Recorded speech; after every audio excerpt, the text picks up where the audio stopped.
Zara Vexalia looked out the viewport as the transport ship approached the human space station. Earth hung like a blue jewel against the blackness of space. Her four-fingered hand touched the crystal embedded in her left wrist. The pale stone sat flush with her lavender skin, dormant as it had been her entire life. "Remember your training," Ambassador Niall said from beside her. The older Eldurian's face creased with concern, her silver eyes narrowing. "Humans are unpredictable. Friendly, but primitive." Zara nodded.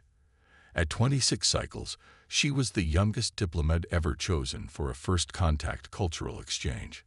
Her language skills and adaptability had earned her this honor. She smoothed down her formal silver tunic and took a deep breath. "I won't let our people down," she said. The docking procedure went smoothly. Zara felt lighter as she stepped into the human station's artificial gravity. A small group waited to greet them. A tall woman with short brown hair stepped forward. "Welcome to Unity Station. I'm Commander Laura Wilson." The human smiled, showing teeth in what Zara knew was a friendly gesture, not a threat display. "We're honored to host the first official Eldurian delegation." Formalities followed. Zara stood quietly, observing the humans. They were diverse in coloring and size, but all shared the same basic form: 2 arms, 2 legs, round ears, and hair on their heads. Their emotional expressions were easy to read, much like her own people's. After the official welcome, Commander Wilson gestured to a man standing nearby. "Jack Reynolds will show you to your quarters and give you a tour of the human section. He's one of our best engineers." The man stepped forward. He was average height for a human, with light brown skin and curly black hair cut short. His eyes were a warm brown color, and he had a relaxed stance that contrasted with the stiff formality of the other humans. "Nice to meet you," Jack said, extending his hand. Zara had studied human customs extensively. She knew this was called a handshake, a greeting ritual. She reached out and placed her hand in his. The moment their skin touched, her wrist crystal exploded with brilliant blue light. The glow was so intense it cast shadows across their faces and lit up the entire docking bay. A warm tingling sensation shot up her arm and spread throughout her body. Jack's eyes widened. "Whoa, is that supposed to happen?" Zara couldn't speak. She yanked her hand away and clutched her wrist to her chest. The crystal slowly dimmed, but continued to pulse with a soft blue light. This was impossible. The soul bond crystal only activated when an Eldurian met their perfect match, their soulmate. It was a sacred technology passed down for thousands of years, and it had never, ever activated for a non-Eldurian. Ambassador Nill rushed over, her face a mask of shock. She grabbed Zora's arm and examined the glowing crystal. "Excuse us," she said to the bewildered humans. "We need a moment." She pulled Zara aside, lowering her voice to a whisper. "This cannot be happening. Do you understand what this means?" "It must be malfunctioning," Zara replied, her voice shaking. "The crystal must be broken." "Your family's crystals have been stable for 12 generations," Niall hissed. "This is a diplomatic disaster." Across the room, Jack was talking with Commander Wilson. He kept glancing over at Zara with confusion and curiosity on his face. "What do I do?" Zara asked, panic rising in her chest. "Avoid him. Complete minimal duties. I'm calling for a medical team from home." Niall's expression was grim. "This station has hundreds of humans. Stay away from that one." Zara nodded, but her eyes were drawn back to Jack. He smiled at her, a small, uncertain gesture. Something inside her seemed to pull toward him, like gravity. She turned away quickly. This was a mistake. It had to be. Humans and Eldurians were from different worlds, different evolutionary paths. The sacred bond could not exist between them. But her wrist continued to glow faintly, like a tiny blue star guiding her toward an impossible future. Zara paced in her quarters, her wrist still glowing faintly. She had wrapped a cloth around it, but the blue light seeped through. This was a disaster. The Eldurian Council would recall her immediately if they knew. A cross-species bond was unheard of. She sat on the edge of her bed and tried to calm her racing heart. Perhaps it was just the excitement of first contact, or some strange reaction to the station's atmosphere. The crystal would reset soon. It had to. A soft chime sounded at her door. Zora quickly adjusted the cloth around her wrist. "Come in," she called. Ambassador Nil entered, her face tight with worry. "I've contacted the council. They're concerned." "What did they say?" Zora asked. "A medical team is being dispatched. They'll arrive in 3 days." Niall's silver eyes narrowed. "Until then, you are to avoid the human. All formal duties will be handled by me." "But that will look strange," Zora protested. "The humans might think we're hiding something." "We are hiding something," Niall snapped. "If they discover what the crystal means, it could undermine our entire negotiating position. Humans would think they have some sort of biological advantage." Zara nodded reluctantly. "I understand." "Good. Rest now. Tomorrow we begin formal talks." Niall turned to leave, then paused. "And keep that covered." After the ambassador left, Zara removed the cloth and stared at her glowing wrist. In Eldurian society, the soul bond was sacred. Finding your match meant a lifetime of perfect compatibility, shared thoughts, and emotional harmony. But that was between Eldurians. A bond with a human. It was impossible. Across the station, Jack sat in the cafeteria with his friend Olivia Martinez. She leaned forward, her eyes wide with interest. "So her wrist just lit up like a Christmas tree when you touched her?" Olivia asked, twirling a lock of her red hair. Jack nodded, sipping his coffee. "Yeah." Everyone acted weird about it. The older alien practically dragged her away. Olivia tapped her tablet, bringing up information. "I've been studying Eldurian culture. They're very private, but there are some things in the shared database." "Like what?" "They have this bioengineered crystal technology. It's implanted at birth." Olivia scrolled through the text. Most of it is classified, but there's a mention of bonding indicators used in their mating practices. Jack nearly choked on his coffee. "Mating practices? Are you saying that light show means she thinks I'm hot?" "Not exactly," Olivia said. "From what I understand, it's more like a soulmate detector. It identifies perfect genetic and psychological compatibility." "That's ridiculous," Jack said, laughing. "We're not even the same species." "Maybe that's why everyone freaked out," Olivia suggested. "It's probably never happened before." Jack shook his head. "This is crazy. I don't believe in soulmates. That's just ancient human superstition," says the guy who made an alien's love detector go off, Olivia teased. The next morning, Jack reported to Commander Wilson's office as ordered. She looked serious. "Reynolds, there's been a change of plans. Ambassador Niall has requested that their junior diplomat work with different personnel." "Did I do something wrong?" Jack asked. Wilson shrugged. "Politics. You know how it is with new species. They're still learning our customs." Jack nodded, trying to hide his disappointment. He'd been looking forward to learning more about the Eldurians, especially the young female with the glowing wrist. "Yes, Mom," he said. Later that day, Jack was working on a maintenance panel when he turned a corner and nearly bumped into Zora. She backed away quickly, hand covering her wrist. Even through her fingers, he could see a blue glow. "Sorry," he said. "I didn't know you'd be here." "I was just leaving," Zora replied, her voice soft. She turned to go. "Wait," Jack called. "Your wrist, is it supposed to do that?" Zora paused, not looking back. "It's nothing. A minor malfunction." She hurried away, leaving Jack staring after her. Something told him it was far more than a malfunction. And despite orders, he couldn't help wanting to see her again. 3 days passed. Zara did her best to avoid Jack, but the station wasn't that big. She saw him in the dining area, in the corridors, and once in the recreation center where she had gone to observe human leisure activities. Each time, Her crystal glowed brighter, as if calling out to him. Ambassador Nile grew more worried with each passing day. "The medical team will arrive tomorrow," she told Zara. "Just one more day of caution." But that afternoon, Commander Wilson called for an emergency meeting of all department heads and diplomatic representatives. A technical issue had developed with the station's air recycling system. When Zara entered the conference room, Jack was already there.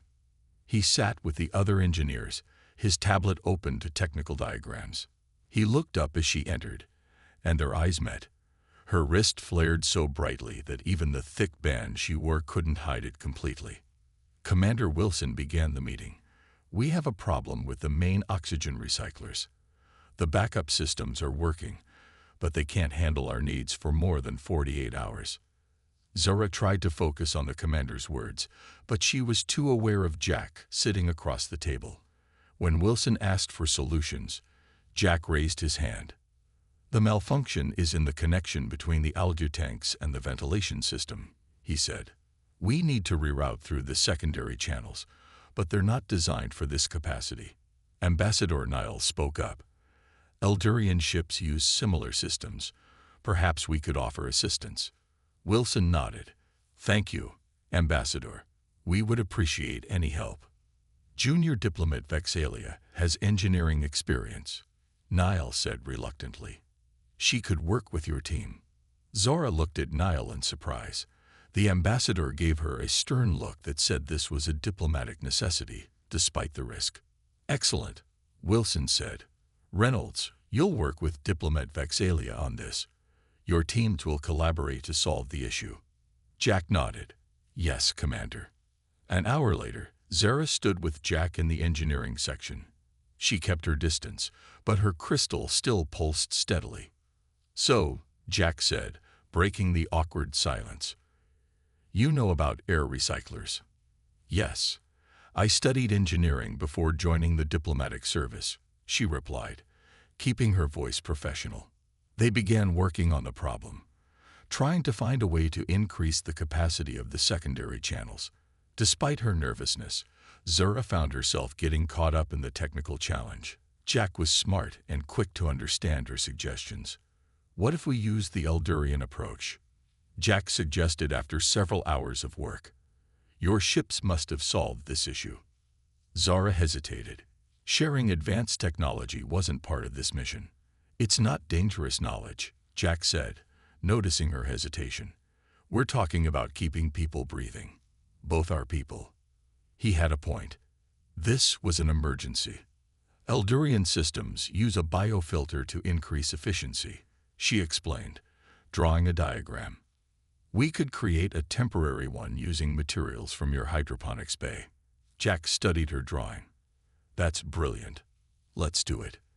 They worked side by side, gathering materials and adapting the human technology.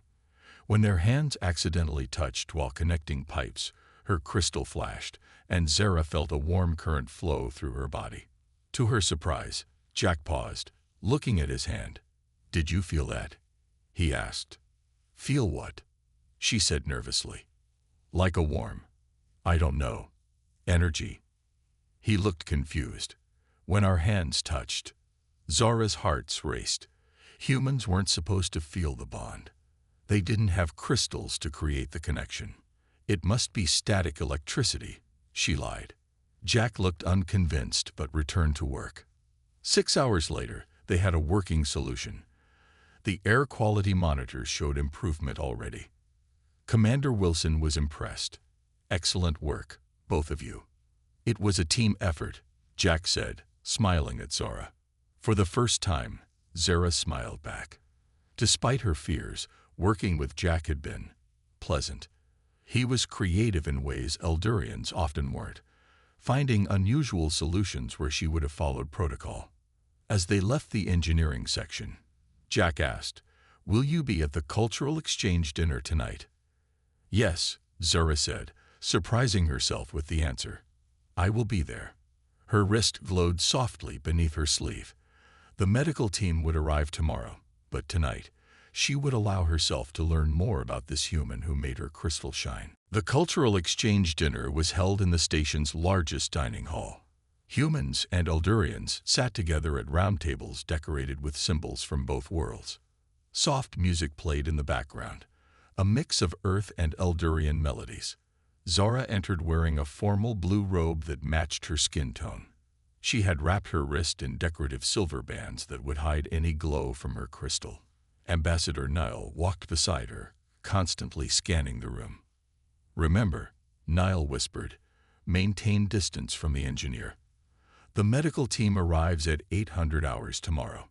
Zara nodded, but her eyes were already searching the room for Jack.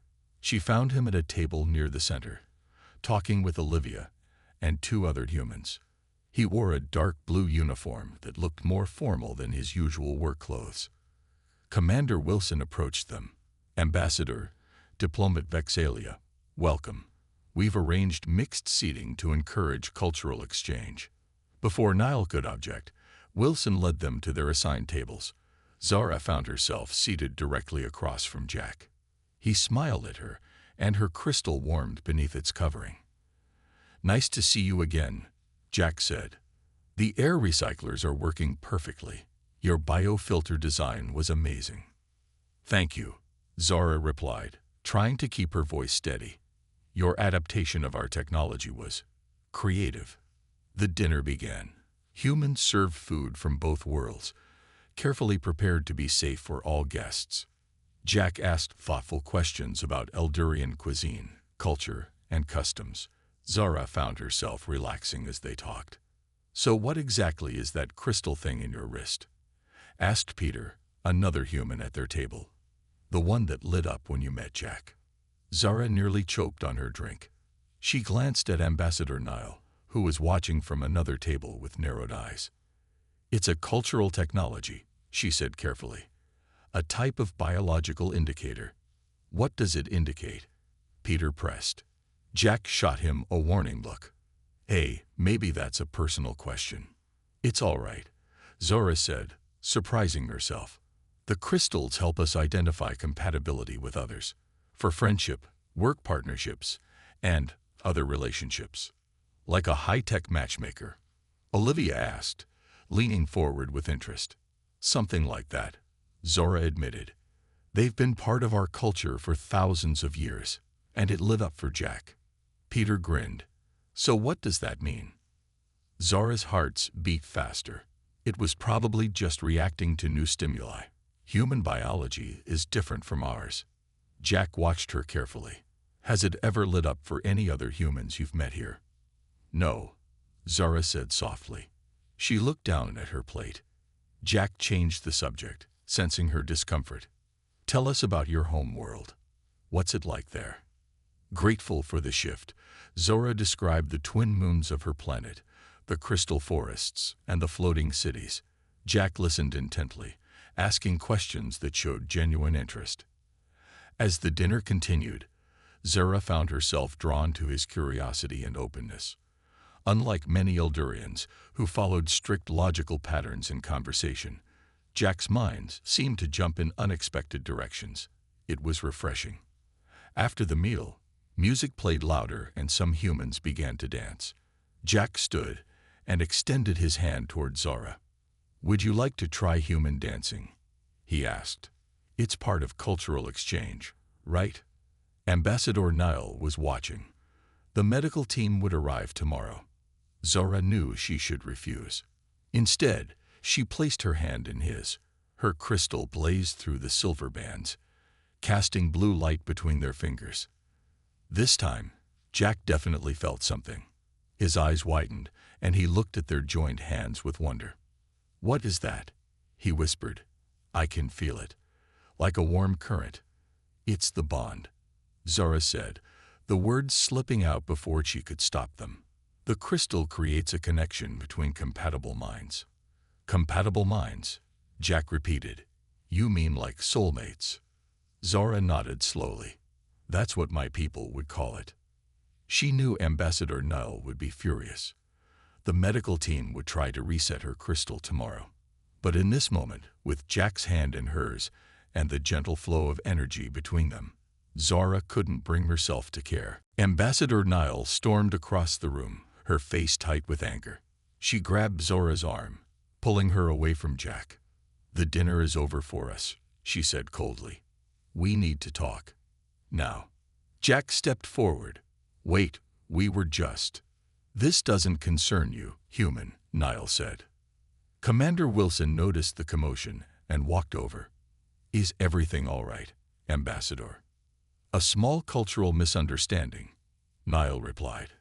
"Nothing serious, but we must retire now." Wilson looked concerned but nodded. "Of course. We appreciate your attendance tonight." Niall pulled Zara toward the exit. Jack watched them go, confusion and concern on his face. Zara glanced back once, her eyes meeting his before she disappeared through the doorway.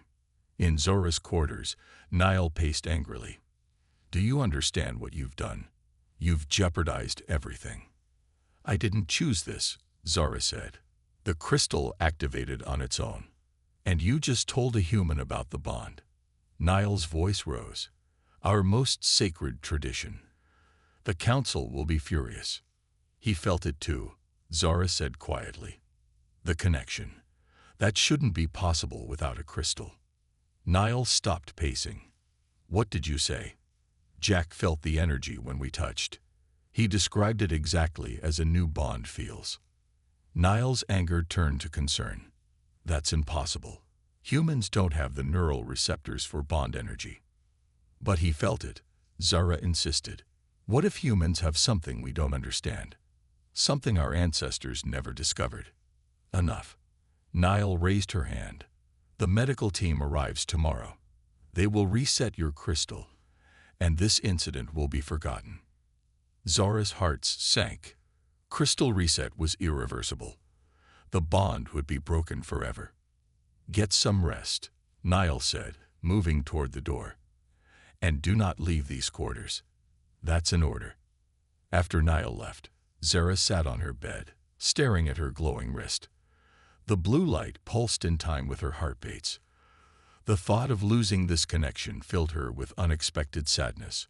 A soft knock at her door startled her. She opened it to find Olivia standing there. "Hi," the human woman said. "Can we talk?" Zara glanced down the hallway. "You shouldn't be here." "Jack sent me," Olivia said. "He's worried about you." Zara hesitated, then stepped aside to let her in. The door closed behind them. "What's going on?" Olivia asked. "Jack said you told him about soulmates, and then the ambassador dragged you away." Zara sighed.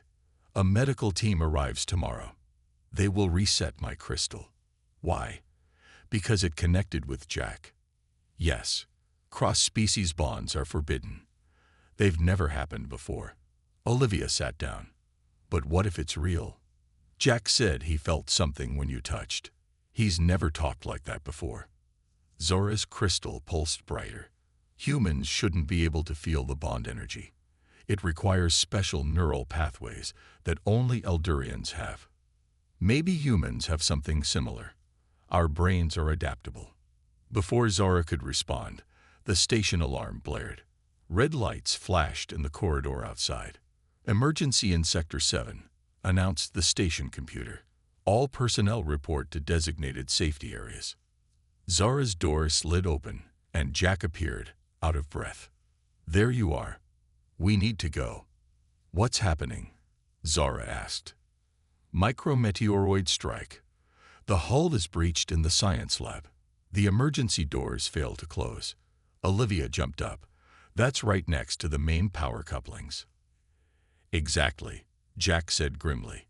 "If we lose those, the whole station could go dark.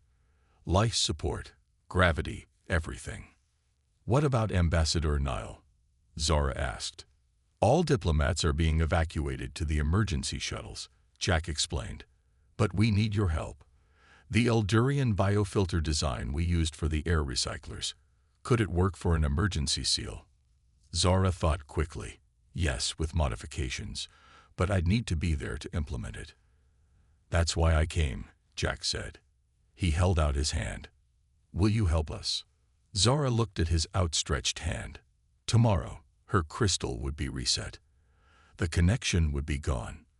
But right now, people needed her help. both humans and Eldurians. She took his hand. The crystal glowed so brightly it illuminated the entire room. "Let's go," she said. Jack, Zara, and Olivia ran through the corridors toward Sector 7. Emergency lights flashed red along the walls. Other crew members rushed in the opposite direction, heading for safety zones. When they reached the damaged area, Zara gasped. A hole the size of a fist had punctured the outer hull. Air whistled through it, creating a constant pull. Emergency force fields flickered weakly, failing to seal the breach completely. "The backup systems are overloading," Jack said, checking the wall panel. "We have maybe 20 minutes before they fail completely." "The biofilter material should work," Zara said, examining the damage. "But we need to modify it to handle the pressure difference." They hurried to a nearby supply room, where materials from their previous repair were stored. Zara directed Jack and Olivia as they gathered what they needed. Her crystal glowed steadily, providing extra light in the dimmed corridor. "We need to mix these compounds," she explained, laying out several containers. "The resulting material will harden on contact with the vacuum of space, creating a permanent seal." They worked quickly, mixing Eldurian compounds with human materials. Olivia prepared the application device while Jack monitored the failing force fields. "Pressure is dropping fast," he warned. "The fields are at 30%. Zara's hands moved swiftly, her engineering training taking over. "Almost ready. This needs to be applied directly to the bridge. But that means someone has to get close to the hole," Olivia said, looking worried. "The pull of escaping air could be dangerous." Jack nodded grimly. "I'll do it. I'm stronger than both of you." "No," Zara said firmly. "My body is denser than yours. I can withstand the pull better. And I know exactly how the compound needs to be applied." Before Jack could argue, the station shuddered. The force fields flickered more rapidly. "We're out of time," Olivia said. "The main power couplings are starting to overload from the strain." Zara grabbed the container of biomaterial and the applicator. "Secure a safety line to me. I'm going in." Jack quickly attached a cable to her belt. "Be careful," he said, his eyes meeting hers. Zara nodded and moved toward the breach. The pull of escaping air grew stronger as she approached. She braced herself against a wall support and reached out with the applicator. The force field flickered and failed completely for a moment. The sudden rush of air pulled Zara forward. She cried out as she was yanked toward the breach. Jack lunged forward, grabbing her free hand. His fingers closed around her wrist, right over her crystal. A surge of blue energy flashed between them. Suddenly, Zara felt a strange doubling of her senses. She could feel what Jack felt: his determination, his fear for her safety, his wonder at the connection between them. "I can feel you," Jack gasped. "In my mind." Zara nodded. "The bond.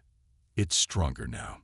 Together, they moved toward the breach, Jack anchoring Zara as she applied the biomaterial around the edges of the hole.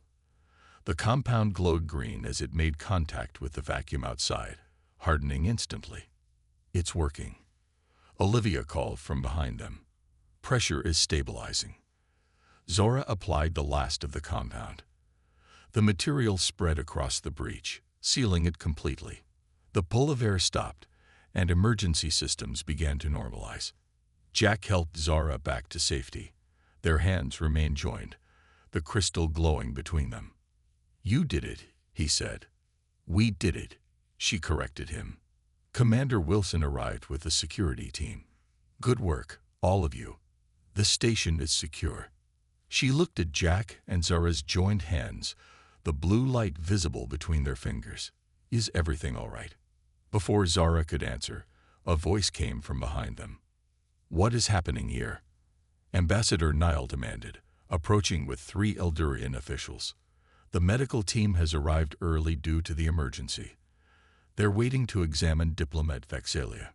The new Eldurians stared at Zara's glowing crystal and her hand linked with Jack's. One of them, wearing medical insignia, stepped forward with a scanning device. "Impossible," he whispered, reading the results. The human is showing Eldurian neural patterns. The bond is reciprocal. Ambassador Niall's eyes widened. That cannot be. It is, the medical officer insisted. This changes everything we know about the sacred bond. News of the bond between Zara and Jack spread quickly through the station. Humans found it romantic, a cosmic love story. The Eldurians were divided, some fascinated, others deeply troubled. In the station's medical bay, Jack sat patiently as Eldurian doctors examined him. Zara stood nearby, watching anxiously. They had not been allowed to touch again since the discovery. The lead doctor, Dr. Nex, reviewed the scan results. The human brain is adapting to the bond energy, creating new neural pathways to receive and interpret the signals from your crystal. Is that dangerous for him? Zara asked. Unknown, Dr. Nex replied. This has never happened before. Jack looked unconcerned. I feel fine. Better than fine, actually. Ambassador Niall and Commander Wilson entered the medical bay. They had been in meetings for hours, discussing the implications of this discovery. The Eldurian High Council has been informed, Niall announced. They are concerned. A special delegation is being sent to investigate this situation. What about the crystal reset? Zara asked, her voice tense. Niall looked uncomfortable. The procedure has been postponed until the High Council representatives arrive. Jack stood up. Don't I get a say in this? It's my brain that's changing. This goes beyond personal choice, Niall said stiffly. The sacred bond is the foundation of Eldurian society. If humans can naturally form these connections without technology, it challenges everything we believe. Dr. Nex cleared his throat. There's more. Our scans show that the human's adaptation suggests our ancestors may have been wrong about the crystals. What do you mean? Zara asked. The crystals may not create the bond. They may only detect it. Dr. Nex pulled up a holographic display of brain scans. The connection forms naturally between compatible individuals. Our crystals simply help us identify these matches. Ambassador Niall looked shocked. That's heresy. The crystals are a gift from our ancestors, designed to guide our people to perfect matches. What if they just enhanced a natural ability we already had? Dr. Nex suggested. And what if humans possess this ability in its raw form? Commander Wilson stepped forward. I suggest we continue these discussions with both our governments. In the meantime, Jack and Zara should be allowed to make their own choices about this bond. Niall shook her head. The Eldurian Council has ordered that they remain separated until the delegation arrives. We cannot risk further development of this bond until we understand it. That's not fair, Jack protested. Zara felt the same way, but years of diplomatic training kept her voice calm. Ambassador, I respectfully request to speak with the Council directly. As the one experiencing this bond, I should have input on the decision. Niall considered this. I will arrange a communication, but until then, the Council's orders stand. You two must maintain distance. After the meeting, Zara was escorted back to her quarters by an Eldurian security officer. Jack tried to follow, but human security personnel held him back. This isn't right, he called after her. They can't just separate us because they're afraid of what they don't understand. Zara looked back at him, her crystal glowing beneath her sleeve. Have faith, Jack. The truth will prevail. Later that night, Zara sat alone in her quarters, watching the stars through her viewport. Her door chimed, and she opened it to find Olivia. I brought you something, the human woman said, glancing around to make sure no one saw her. She handed Zara a small device. It's a secure comm unit. Jack has the partner device. You can talk without anyone knowing. Zara took it gratefully. Thank you. After Olivia left, Zara activated the device. Jack's face appeared on the small screen. Are you okay? He asked. Yes, she replied. But the High Council delegation arrives tomorrow. They'll want to examine both of us. And if they decide to reset your crystal anyway. Zara's hand touched her wrist. I don't know. But I've been thinking about what Dr. Nex said. If the crystals only detect bonds that form naturally, then no reset can truly break our connection. Jack finished her thought, smiling. Amazing how I can guess what you're thinking now. That's the bond, Zara said. It's growing stronger, even with distance between us. Whatever happens tomorrow, Jack said, I'm not giving up on this. On us. The word us made Zora's heart beat faster. She had never imagined finding her bondmate in a human, but now she couldn't imagine losing him. The Eldurian High Council delegation arrived the next morning. 5 senior officials dressed in formal silver robes filed into the station's main conference room. Their faces were stern, their silver eyes cold and judging. Commander Wilson had arranged the meeting room with representatives from both species. Jack sat on one side with Olivia and other human officials. Zara sat across from him with Ambassador Nell and the medical team. Even from across the room, her crystal glowed faintly beneath her sleeve. The head of the delegation, Elder Varrock, spoke first. This situation is unprecedented. A sacred bond between an Eldurian and a human threatens the very foundation of our beliefs. Dr. Nex presented his findings about Jack's neural adaptation. The human brain has formed pathways identical to those in bonded Eldurians. This suggests the connection is natural, not forced. Impossible, said one council member. The crystals create the bond. They are our ancestors' greatest gift. With respect, Dr. Nex replied, what if our ancestors merely discovered a natural phenomenon and enhanced it? What if the crystals only identify connections that could exist naturally? The council members muttered among themselves. Elder Varrock turned to Zora. Diplomat Vexalia, you have requested to speak. We will hear you. Zora stood, her hands steady despite her racing hearts. Honorable Council, I did not choose this bond. It happened instantly when I touched Jack. But I have felt its truth. It is not a malfunction or a mistake. The Council has decided, Elder Varrock announced. For the safety of our cultural heritage, your crystal will be reset. The human will undergo treatment to reverse the neural changes. This incident will be studied but contained. Jack stood up sharply. You can't do that. You can't just erase what's between us because it doesn't fit your beliefs. This is not your decision, human, Elder Varrock said coldly. Zara took a deep breath and did something no one expected. She rolled up her sleeve and placed her hand on her crystal. With a quick, decisive movement, she pressed the release points on either side of it. The crystal detached from her wrist with a soft click. Gasps filled the room.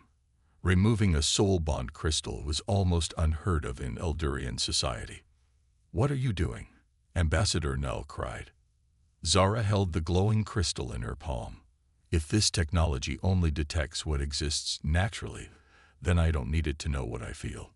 She walked across the room to Jack, who stood watching her with amazement. Our connection existed before we understood it, she said, looking into his eyes.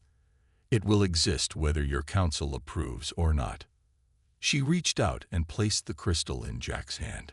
It blazed with brilliant blue light, brighter than ever before. Commander Wilson stepped forward. As the commanding officer of this station, I must point out that Diplomat Vexalia has the right to request asylum under our cooperation agreement. Elder Varrock looked shocked. You would interfere in our cultural matters. I would protect the rights of anyone on my station to make their own choices, Wilson replied firmly. The council members conferred urgently among themselves. Finally, Elder Varrock spoke. This situation requires reconsideration. Perhaps there is more to learn about the nature of the bond than we understood. He turned to Jack and Zara. We will not force a reset or separation at this time. Instead, we propose a new research initiative, with both of you as primary subjects. We must understand what this means for both our peoples. And if we refuse? Jack asked. Then Diplomat Vexalia makes her choice, and we make ours, Elder Varrock said. But consider this. Your bond could open new understanding between our species. It could build bridges rather than walls. Zara looked at Jack, and through their connection, she felt his thoughts matching hers. They turned to face the council together. "We accept," Zara said, "but on one condition. We stay together, wherever this research takes place." Elder Varrock nodded slowly. "Agreed. This bond may challenge our beliefs, but perhaps that is what both our peoples need." Jack smiled at Zara. "So what happens now?" She took his hand, the crystal still glowing between them. "Now we explore this connection. Together." The crystal pulsed with light, not just blue now, but with flickers of gold, a new pattern never seen before, for a new kind of bond between two worlds.